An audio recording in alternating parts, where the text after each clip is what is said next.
नमस्कार दोस्तों, स्वागत है आपका हमारे YouTube channel unique untold story पर। और दोस्तों, आज की हमारी कहानी है भगवान विष्णु जी एवं माता लक्ष्मी जी की कृपा एक गरीब माली के ऊपर कैसे हुई। दोस्तों, वीडियो बड़ा ही मजेदार होने वाला है, तो वीडियो को अंत तक पूरा जरूर देखिए। हमें पूर्ण आशा एवं विश्वास है कि आपको इस कहानी से जरूर ही कुछ सीखने को मिलेगा। दोस्तों, कहानी शुरू करते हैं।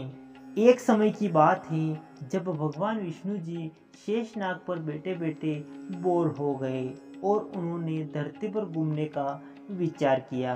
वैसे भी कई साल बीत गए थे धरती पर आए हुए, और वह अपनी यात्रा की तैयारी में लग गए। स्वामी को तैयार होता देख माँ लक्ष्मी ने पूछा, आज सुबह सुबह कहाँ जाने की तैयारी हो रही है। विष्णु जी ने कहा, हे लक्ष्मी, मैं धरती लोक पर घूमने जा रहा हूँ। तब कुछ सोचकर लक्ष्मी माँ ने कहा, हे देव, क्या मैं भी आपके साथ चल सकती हूँ। भगवान विष्णु ने दो पल सोचा और फिर कहा कि एक शर्त पर तुम मेरे साथ चल सकती हो। तुम धरती पर पहुंचकर उत्तर दिशा की ओर बिल्कुल भी मत देखना। इसके साथ ही माता लक्ष्मी ने हाँ कह के अपनी बात मनवा ली, और फिर सुबह सुबह माँ लक्ष्मी और भगवान विष्णु जी धरती पर पहुंच गए। अभी सूर्य देवता निकल रहे थे। रात में बरसात होकर हटी थी। चारों ओर हरियाली ही हरियाली थी। उस समय चारों ओर बहुत ही शांति थी और धरती बहुत ही सुंदर दिख रही थी।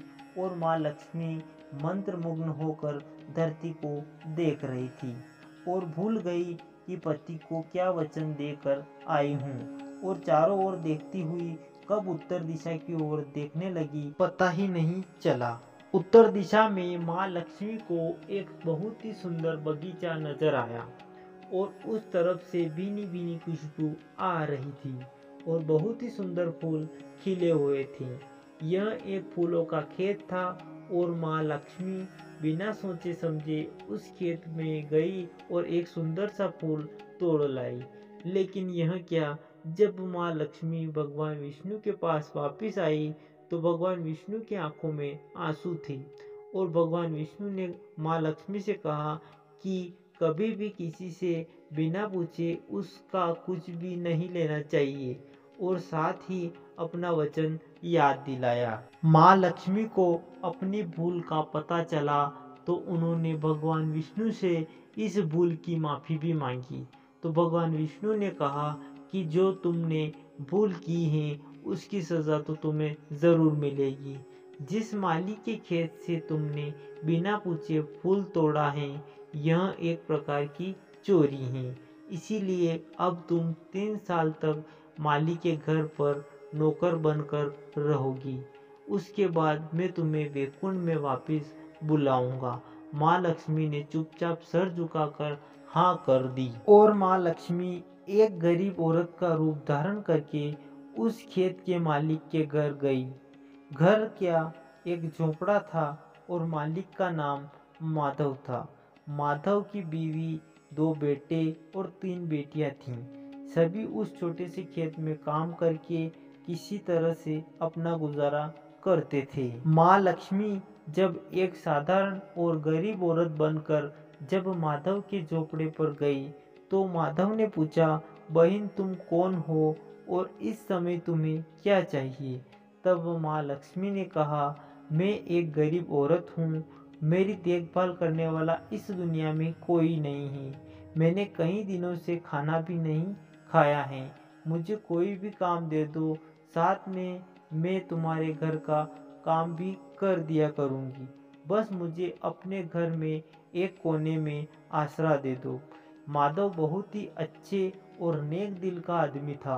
उसे दया आ गई, लेकिन उसने कहा, बहन मैं तो बहुत ही गरीब हूँ, मेरी कमाई से मेरे घर का खर्च भी मुश्किल से चलता है।